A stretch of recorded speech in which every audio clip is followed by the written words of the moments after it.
কর্কট রাশি বা লগ্নের অর্থাৎ ক্যান্সার সাইনের জাতক জাতিকাদের আগামী মে, জুন, জুলাই মাস কেমন কাটবে, বৃহস্পতির রাশি পরিবর্তন বা কেমন রেজাল্ট দেবে সে বিষয় নিয়ে আজকের এই প্রতিবেদনে আলোচনা করব।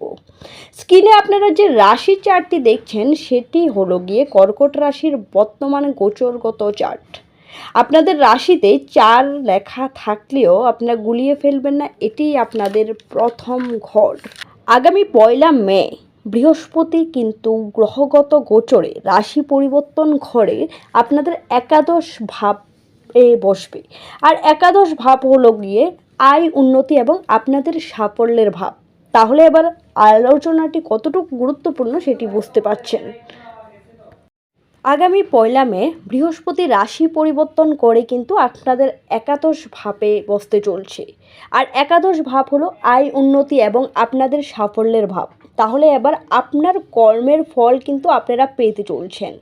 গোচরের ফলে কিন্তু বৃহস্পতির দৃষ্টি আপনাদের দ্বিতীয়, পঞ্চম এবং সপ্তম ঘরে দৃষ্টি পড়বে। আগামী 1 বছর আপনাদের ব্যাংকের ব্যালেন্স কিন্তু বৃদ্ধি পাবে। যারা ডেলি ইনকাম করেন তাদের কিন্তু এবার ডেলি ইনকাম বাড়তে চলছে।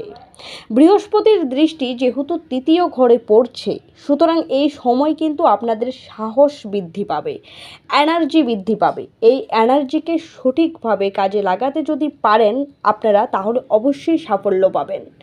এই সময় আপনাদের কমিউনিকেশন বৃদ্ধি পাবে। যারা ডিজিটালি কাজ করেন, ডিজিটাল মার্কেটিং, অনলাইন মার্কেটিং কিংবা শেয়ার মার্কেটে টাকা লাগান, সেক্ষেত্রে কিন্তু আপনাদের জন্য এবছর দুর্দান্ত রেজাল্ট দেবে।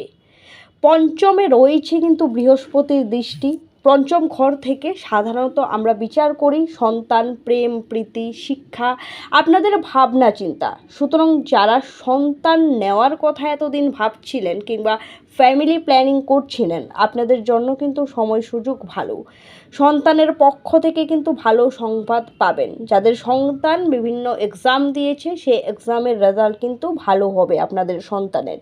বৃহস্পতি কিন্তু এবার আপনাদের প্রেম সম্পর্কে জড়িয়ে দেবে এবং যাদের সম্পর্কে দীর্ঘ কিছুদিন ধরে সমস্যা চলছিল বা ব্রেকআপ চলছিল বা যারা নো কন্ট্যাক্টে ছিলেন, তাদের কিন্তু সম্পর্ক পুনরায় ঠিক হওয়ার একটি বড় চান্সেস এখানে তৈরি হচ্ছে। বিদ্যার্থীদের জন্য কিন্তু সময় সুযোগ ভালো। উচ্চশিক্ষায় কিন্তু আপনারা সাফল্য পাবেন কিংবা যারা উচ্চশিক্ষার জন্য অ্যাপ্লাই করছেন, আপনাদের পক্ষেই কিন্তু আপনাদের রেজাল্ট আসবে। বৃহস্পতির একটি অন্তিম দৃষ্টি পড়ছে কিন্তু আপনাদের সপ্তম ঘরে। এখানে আপনাদের বিবাহের যোগ কিন্তু এবার তৈরি হচ্ছে।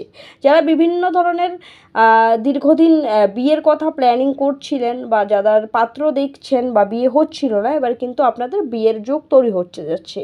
যারা পার্টনারশিপ ব্যবসা করতে চাইছেন, এই সময় কিন্তু সিদ্ধান্ত নেওয়া আপনাদের জন্য উচিত হবে। আপনারা পার্টনারশিপ ব্যবসা করতে পারেন। চেষ্টা করবেন প্রত্যেক দিন 108 বার করে চন্দ্রের যে ব্রিজ মন্ত্র রয়েছে সেটি জপ করার জন্য।